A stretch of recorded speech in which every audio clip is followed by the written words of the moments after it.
I was far from home, and the spell of the eastern sea was upon me. In the twilight I heard it pounding on the rocks, and I knew it lay just over the hill where the twisting willows writhed against the clearing sky and the first stars of evening. And because my fathers had called me to the old town beyond, I pushed on through the shallow, new-fallen snow along the road that soared lonely up to where Aldebaran twinkled among the trees, on toward the very ancient town I had never seen, but often dreamed of. It was Yuletide, that men call Christmas, though they know in their hearts it is older than Bethlehem and Babylon, older than Memphis and mankind. It was the Yuletide, and I had come at last to the ancient sea town where my people had dwelt and kept festival in the elder time, when festival was forbidden. Where also they had commanded their sons to keep festival once every century, that the memory of primal secrets might not be forgotten. Mine were an old people, and were old even when this land was settled 300 years before. And they were strange, because they had come as dark furtive folk from opiate's southern gardens of orchids, and spoken another tongue before they learned the tongue of the blue-eyed fishes. And now they were scattered, and shared only the rituals of mysteries that none living could understand. I was the only one who came back that night to the old fishing town as legend bade, for only the poor and the lonely remember. Then, beyond the hill's crest, I saw Kingsport, outspread frostily in the gloaming. Snowy Kingsport, with its ancient vanes and steeples, ridge-poles and chimney-pots, wharves and small bridges, willow trees and graveyards, endless labyrinths of steep, narrow, crooked streets, and dizzy, church-crowned central peak that time does not touch. Ceaseless mazes of colonial houses, piled and scattered at all angles and levels like a child's disordered blocks. Antiquity hovering on grey wings over winter-whitened gables and gambrel roofs. Fanlights and small paned windows, one by one, gleaming out in the cold dusk to join Orion and the archaic stars. And against the rotting wharves the sea pounded, the secretive, immemorial sea out of which the people had come in the elder time. Beside the road, at its crest, a still higher summit rose, bleak and windswept, and I saw that it was a burying ground where black gravestones stuck ghoulishly through the snow like the decayed fingernails of a gigantic corpse. The printless road was very lonely, and sometimes I thought I heard a distant, horrible creaking as of a gibbet in the wind. They had hanged 4 kinsmen of mine for witchcraft in 1692, but I did not know just where. As the road wound down the seaward slope, I listened for the merry sounds of our village at evening, but did not hear them. Then I thought of the season, and felt that these old Puritan folk might well have Christmas customs strange to me, and full of silent hearthside prayer. So after that I did not listen for merriment, or look for wayfarers. Kept on down past the hush-lighted farmhouses and shadowy stone walls where the signs of ancient shops and sea taverns crackled in the salt breeze, and the grotesque knockers of pillared doorways glistened along deserted unpaved lanes in the light of little curtained windows. I had seen maps of the town, and knew where to find the home of my people. It was told that I should be known and welcomed, for village legend lives long, so I hastened through back streets to Circle Court and across the fresh snow on the one full flagstone pavement on the town, to where Green Lane leads off behind the market-house. The old maps still held good, and I had no trouble, though at Arkham they must have lied when they said the trolleys ran to this place, since I saw not a wire overhead. Snow would have hid the rails in any case. I was glad I had chosen to walk, for the white village had seemed very beautiful from the hill, and now I was eager to knock at the door of my people, the 7th house on the left in Green Lane, with an ancient peaked roof and jutting second story, all built before 1650. There were lights inside the house when I came upon it, and I saw from the diamond window panes that it must have been kept very close to its antique state. The upper part overhung the narrow grass-grown street, and nearly met the overhanging part of the house opposite, so that I was almost in a tunnel, with a low stone doorstep wholly free from snow. There was no sidewalk, but many houses had high doors reached by double flights of steps with iron railings.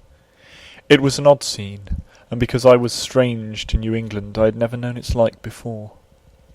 Though it pleased me, I would have relished it better if there had been footprints in the snow, and people in the streets, and a few windows without drawn curtains. When I sounded the archaic iron locker I was half afraid.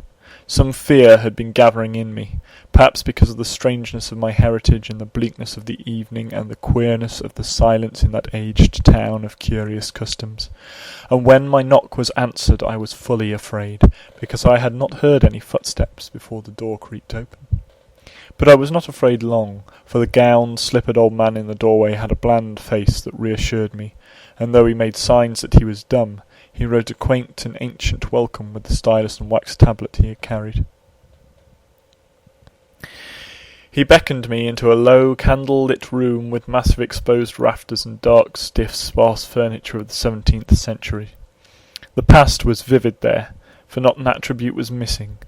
There was a cavernous fireplace and a spinning wheel at which a bent old woman in loose wrapper and deep poke bonnet sat back toward me, silently spinning despite the festive season. An indefinite dampness seemed upon the place, and I marvelled that no fire should be blazing. The high-backed settle faced the row of curtained windows at the left, and seemed to be occupied, though I was not sure. I did not like everything about what I saw, and felt again the fear I had had.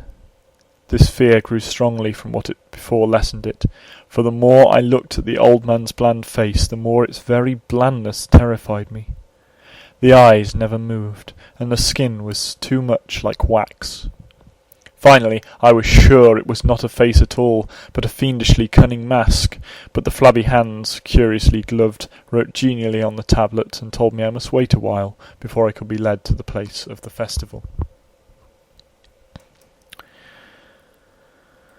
Pointing to a chair, table, and pile of books, the old man now left the room, and when I sat down to read, I saw that the books were hoary and mouldy, and that they included old Maurister's wild Marvels of Science, the terrible Seducimus Triumphus of Joseph Glanville, published in 1681, the shocking De Mon Lateria of Remengus, printed in 1595 at Lyons, and worst of all, the unmentionable Necronomicon of the mad Arab Abdul al-Hazarad, in Olaus Wormius's forbidden Latin translation, a book which I had never seen, but of which I had heard monstrous things whispered.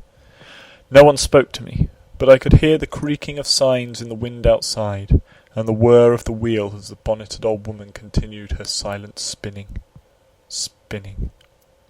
I thought the room and the books and the people very morbid and disquieting. But because an old tradition of my father's had summoned me to strange feastings, I resolved to expect queer things. So I tried to read, and soon became tremblingly absorbed by something I found in that accursed Necronomicon. A thought and a legend too hideous for sanity or consciousness, but I disliked it when I fancied I heard the closing of one of the windows that the settle faced, as if it had been stealthily opened. It had seemed to follow a whirring that was not of the old woman's spinning wheel. This was not much, though, for the old woman was spinning very hard, and the aged clock had been striking. After that I lost the feeling that there were persons on the settle, and I was reading intently and shudderingly when the old man came back, booted, and dressed in a loose antique costume, and sat down on the very bench, so that I could not see him. It was certainly nervous waiting, and the blasphemous book in my hands made it doubly so. When 11 struck, however, the old man stood up, glided to a massive carved chest in a corner, and got 2 hooded cloaks, one of which he donned, and the other of which he draped round the old woman, who was ceasing her monotonous spinning. Then they both started for the outer door, the woman lamely creeping, and the old man, after picking lip the very book I had been reading, beckoning me as he drew his hood over that unmoving face, or mask. We went out into the moonless and tortuous network of that incredibly ancient town. went out as the lights in the curtained windows disappeared one by one, and the dog's star leered at the throng of cowled, cloaked figures that poured silently from every doorway and formed monstrous processions up this street and that, past the crinking Sidious and antediluvian gables, the thatched roofs and diamond-paned windows, threading precipitous lanes where decaying houses overlapped and crumbled together, gliding across open courts and churchyards where the bobbing lathorns made eldritch drunken constellations. Amid these hushed throngs I followed my voiceless guides, jostled by elbows that seemed preternaturally soft and pressed by chests and stomachs that seemed abnormally pulpy, but seeing never a face and hearing never a word. Up, up, up, the eerie columns slithered, and I saw that all the travellers were converging as they flowed near a sort of focus of crazy alleyways at the top of a high hill in the centre of town, where perched a great white church. I had seen it from the road's crest when I looked at Kinsport in the new dust, and it had made me shiver, because Aldebaran had seemed to balance itself a moment on the ghostly spire. There was an open space around the church, partly a churchyard with spectral shafts, and partly a half-paved square swept nearly bare of snow by the wind and lined with unwholesomely archaic houses, having peaked roofs and overhanging gables. Death fires danced over the tombs, revealing gruesome vistas, though queerly failing to cast any shadows. Past the churchyard, where there were no houses, I could see over the hill's summit and watch the glimmer of stars on the harbour, though the town was invisible in the dark. Only once in a while a lantern bobbed horribly through serpentine alleyways on its way to overtake the throng that was now slipping speechlessly into the church. I waited till the crowd had oozed into the black doorway, until all the stragglers had followed.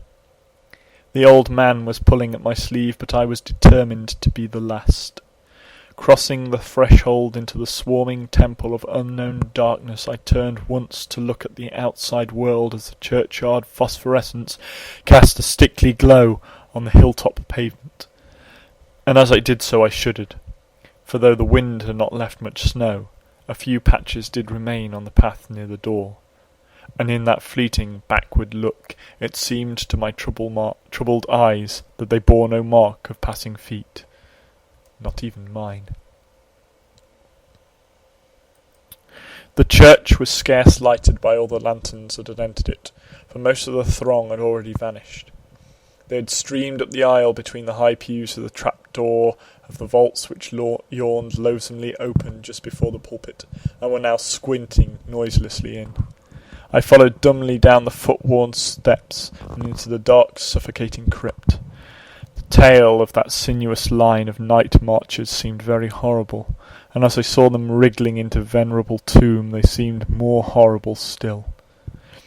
Then I noticed that the tomb's floor had an aperture, down which the throng was sliding, and in a moment we were all descending an ominous staircase of rough-hewn stone. A narrow spiral staircase, damp and peculiarly odorous, that wound endlessly down into the bowels of the hill, past monotonous walls of dripping stone blocks and crumbling mortar. It was a silent, shocking descent, and I observed after a horrible interval that the walls and steps were changing in nature, as if chiselled out of the solid rock. What mainly troubled me was the myriad footfalls made no sound and set up no echoes. After more aeons of descent, I saw some side passages or burrows leading from unknown recesses of blackness to this shaft of nighted misery. Soon they became excessively numerous, like impious catacombs of nameless menace, and their pungent odour of decay grew quite unbearable. I knew we must have passed down through the mountain and beneath the earth of Kingsport itself, and I shivered that the town should be so aged and maggoty with subterraneous evil. Then I saw the lurid shimmering of pale light and heard the insidious lapping of sunless waters. Again I shivered, for I did not like the things that night had brought, and wished bitterly that no forefather had summoned me to this primal rite. As the steps and the passage grew broader, I heard another sound, the thin, whining mockery of feeble flute, and suddenly there spread out before me the boundless vista of an inner world, a vast fungus shore lit by a belching column of sick greenish flame and washed by a wide oily river that flowed from abysses frightful and unsuspected to join the blackest gulfs of immemorial ocean. Fainting and gasping, I looked at that unhallowed Erebus of Titan toadstools, leprous fire and slimy water, and saw the cloaked throngs forming a semicircle around the blazing pillar. It was the Yule rite, older than man and fated to survive him. The primal rite of the solstice and of spring's promise beyond the snows, the rite of fire and evergreen, light and music. And in the Stygian grotto I saw them do the rite, and adore the sick pillar of flame, and throw into the water handfuls gouged out of the viscous vegetation which glistened green in the chlorotic glare. I saw this, and saw something amorphously squatted far away from the light, piping noisomely on a flute, and as the thing piped I thought I heard noxious muttered flutterings in the fitted darkness where I could not see. But what frightened me most was that flaming column, spouting volcanically from depths profound and inconceivable, casting no shadows as a healthy flame should, and coating the nitrous stone with a nasty venomous verdigris, for in that seething combustion no warmth lay, but only the clamminess of death and corruption. The man who had bought me now squirmed to a point directly beside the hideous flame, and made stiff ceremonial motions to the semicircle he faced. At certain stages of the ritual they did grovelling obeisance, especially when he held above his head that abhorrent Necronomicon he had taken with him, and I shared all the obeisances because I had been summoned to this festival by the writings of my forefathers. Then the old man made a signal to the half-seen flute-player in the darkness, which player thereupon changed its feeble drone to a scarce louder drone in another key, precipitating as it did so a horror unthinkable and unexpected. At this horror I sank nearly to the lichened earth, transfixed with the dread not of this or any world, but only the mad spaces between the stars. Out of the unimaginable blackness beyond the gangrenous glare of that cold flame, out of the Tartarian leagues through which that oily river rolled uncanny, unheard and unsuspected, there flopped rhythmically a horde of tame, trained, hybrid winged things that no sound eye could ever wholly grasp, or sound brain ever wholly remember. They were not altogether crows, nor moles, nor buzzards, nor ants, nor vampire bats, nor decomposed human beings, but something I cannot and must not recall. They flopped limply along, half with their webbed feet and half with their membranous wings, and as they reached the throng of celebrants, the cowled figures seized and mounted them and rode off one by one along the reaches of that unlighted river, into pits and galleries of panic where poisoned springs thread frightful and undiscoverable cataracts.